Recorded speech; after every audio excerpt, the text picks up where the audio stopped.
हजरत उमर रो पड़े, कहने लगे आज मैं इशा के बाद निकला हूं तो नबी पाक के सहाबा मुझे नेक कह रहे थे।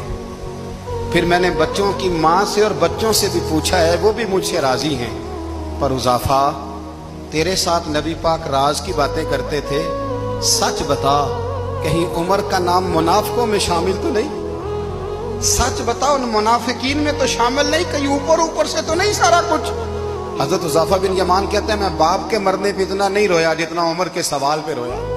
मैं कदमों में बैठ गया, मैंने कहा नहीं उमर, ये तो मैंने नहीं सुना, लेकिन ये मैंने नबी पाक से जरूर सुना है कि मेरे बाद अगर कोई नबी होता तो उमर इब्ने खत्ताब होता।